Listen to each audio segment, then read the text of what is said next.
Good morning friends, welcome to the learning link, and today we are going to have the last chapter theory of part 1, that is index number. Basically we have divided index number in 6 different parts to make it easy for you to learn. So before starting it, let us have an idea about the definition of index number, that is the most timely definition. What is index number?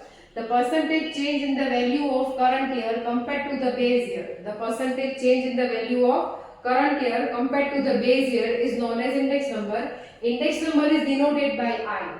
There are 1, 2, 3, 4, 5 properties of index number. First, it is a comparative measure, it is a percentage change, it is a ratio. First is a comparative measure, then it is a percentage change, it is a ratio, it is special average, it is unit free, and it is relative measure. ऐसा भी आप लिख सकते हैं. It is a relative measure. Index number is a relative measure. So what is index number?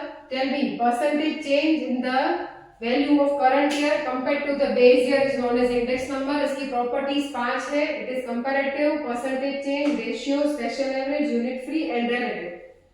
Now let's go for the first part. Price relative denoted by P1 upon P0, quantity relative denoted by Q1 upon Q0. सबके definitions board पे लिखना possible नहीं है, तो अगर आपको सच में one shot theory चाहिए तो आपको पूरा वीडियो देखना पड़ेगा. Now how to define price relative? The ratio of price of current year and price of base year. It is known as price relative. Theoretical point है, इसमें सम्स नहीं आते हैं. The ratio of price of current year and price of base year is known as price relative. Now उसकी मदद से quantitative का definition बनाने का कोशिश करते हैं.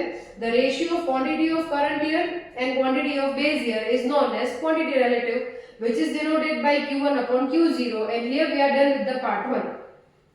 अब पार्ट 2 में से कौन सी थियरी आती है? Part 2 means method of selecting base year. यानी आपको पता होगा बेस ईयर क्या होता है.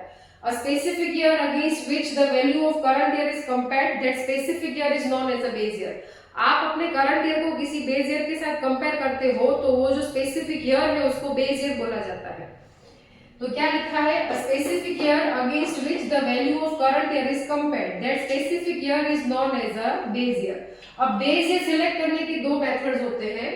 First is fix base method, second is chain base. इसको हम बोलते हैं एफबीआई, फिक्स बेस इंडेक्स. इसका फॉर्मूला है price of current year upon price of base year into 100, और सीबीआई का होता है price of current year upon price of previous year into 100. Right. अब बेस ईयर के बारे में कौन से सवाल आपको पूछ सकते हैं? Listen to me very carefully. Base year का इंडेक्स कितना होता है? It is always 100. Right. Base year is a kind of a normal year और a standard year which is free from natural and man made calamities. जो natural calamities से free होता है, जो मैन-मेड कैलेमिटीज से फ्री होता है, ऐसा ईयर बेस ईयर होना चाहिए. ऐसा भी आपको पूछ सकते हैं डिफरेंशिएट सीबीआई एंड एफबीआई. तो सब ऐसा पूछ सकते हैं which is the the difference between FBI and CBI. तो आप लिख सकते हो उसमें that in FBI we have a 1 year taken as a base year and in CBI no base year is selected. Basically, FBI is used for the long-term comparisons, whereas CBI is used for the short-term comparisons. Right? FBI is less reliable, CBI is more reliable. अगर आपको difference पूछा जाए तो आप ऐसा लिख सकते हैं.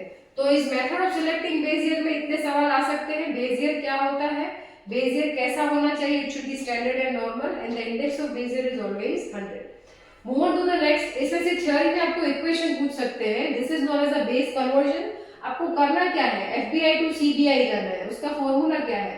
FBI of current year by FBI of previous year into 100. आपको सम में एफबीआई दिया होगा, आपको उसको सीबीआई में कन्वर्ट करना है. अगर आपको सीबीआई दिया है तो आपको एफबीआई में कन्वर्ट करना है. For that we have the formula CBI of current year into FBI of previous year upon 100. Right. I hope I am not going fast. Let's go for the next part, part 4, Laspeyres, Passe and Fisher. Most time भी part है. 5 marks का सम इसमें से आता है. We know that very well, right? अब इसमें से सवाल कौन से आते हैं? पासे मतलब हम 1000 रुपए का कवर लगाएंगे. शादी में जाएंगे 1000 और पासे में जाएगा 1101 1101 रुपए.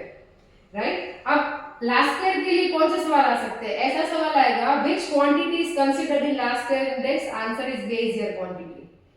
What weights are assigned to Laspeyres? जो डिवीजन में है वो उसका वेट है P0 Q0. डोंट फॉरगेट ये उसका वेट है और क्वांटिटी कंसीडर होती है बेस ईयर की. नेक्स्ट आता है पासे में कौन सा कंसीडर किया जाता है, that is the current year's quantity and what weights are assigned to prices, that is P0 Q1। इसका जो डिवीजन है वो उसका वेट है। मोस्ट टाइम की question, this is the most time की question, why Fisher is considered as the ideal index. उसके तीन रीजंस है। फर्स्ट, फिशर में दोनों क्वांटिटीज कंसीडर की जाती हैं, base year as well as current year.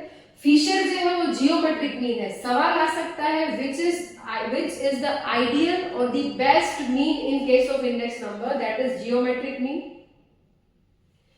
तो दूसरा रीजन ये है क्योंकि ये जियोमेट्रिक मीन है इसीलिए वो आइडियल। तीसरा, जो फिशर है सेटिस्फाइड टू टेस्ट, दो टेस्ट पास करता है वो, first is time reversal test and second is factor reversal test, so Fisher is ideal. Don't forget most time की question.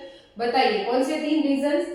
It considers both quantity, it is geometric mean of last year and past year, and it satisfies two tests, time reversal and factor reversal। उससे भी ज्यादा important point की तरफ बढ़ते हैं, that is part 5, Koli, cost of living index, right? Koli में सबसे पहला सवाल आपको ये पूछा जाएगा कि कोली में कौन से प्राइस कंसीडर किए जाते हैं, so answer is the retail price. देखिए मैंने यहाँ पे लिखा हुआ है, राइट। अब कोली का दूसरा नाम क्या है, it is a explicit method of assigning weights. कोली पूछेंगे या एक्सप्लिसिट वेट के मेथड पूछेंगे तो ये दो है, it is a explicit method of assigning weights. Now what is weight. Weight का मतलब क्या होता है, a number assigned to the item according to its importance. किसी चीज को उसकी इंपॉर्टेंस के हिसाब से नंबर असाइन करना, उसको वेट बोला जाता है। वेट के दो टाइप होते हैं, ध्यान रहे, explicit weight and implicit weight. मैंने दोनों का डिफरेंस आपको यहाँ पे दिखाया है। एक्सप्लिसिट वेट होता है वो वेट असाइन करने का डायरेक्ट मेथड है, इम्प्लिसिट है वो वेट असाइन करने का इनडायरेक्ट मेथड है। एक्सप्लिसिट न्यूमेरिकल है, इम्प्लिसिट नॉन न्यूमेरिकल है। एक्सप्लिसिट है वो क्वांटिफाइबल है, आप उसको क्वांटिफाई कर सकते हो, वो मेजरेबल है, ये मेजरेबल नहीं है, नॉट क्वांटिफाइड, राइट। और जैसे कि मैंने आपको बताया, अगर पूछे कि बेस्ट एवरेज कौन सा है तो geometric mean is the best average. But अगर पॉपुलर एवरेज पूछेंगे, बच्चे गलती करते हैं आइडियल में और पॉपुलर में। जो चीज आदर्श होती है वो जरूरी नहीं है कि पॉपुलर हो, तो दिस इज आइडियल या फिर आप इसको बेस्ट एवरेज बोल सकते हैं, बट पॉपुलरली यूज जो है वो वेटेज एवरेज यूज होता है। So don't forget, this one is best और the ideal and popular average है वेटेज एवरेज, राइट। अब लास्ट पार्ट आ रहा है पार्ट 6। इसमें कौन से सवाल आ सकते हैं, ये जो क्वेश्चन है वो 3 मार्क में आता है, सम में आता है for 3 marks. Find out real veg, इसका फॉर्मूला पूछ सकते हैं, वेज अपॉन कोली इनटू 100। अब देखिए परचेस पावर का मैं लिखना भूल गई हूँ, 1 अपॉन कोली इनटू 100, ये परचेस पावर का फॉर्मूला है। और लास्ट आता है इन्फ्लेशन रेट। इन्फ्लेशन रेट में सवाल कौन सा आता है, which prices are considered for the inflation rate, that is wholesale price. Don't forget, इसमें होलसेल प्राइस आता है और कोली में रिटेल प्राइसेस आता है। अगर आपको ऐसा पूछे कि डीएमएस अलाउंस डिसाइड करने के लिए गवर्नमेंट कौन सा इंडेक्स कंसीडर करती है तो वो कोली है, समझ आ रहा है। इन्फ्लेशन रेट डिसाइड करने के लिए गवर्नमेंट कौन सा इंडेक्स कंसीडर करती है तो वो है होलसेल प्राइस इंडेक्स। गलती ना हो, ध्यान रखिएगा, अच्छे से पढ़ाई करिएगा। अगर आपको मेरा जो चैनल है उसका इन्फॉर्मेशन है अगर यूजफुल लगता है, then do subscribe my channel, share with your friends, comments and also like my channel. Thank you so much.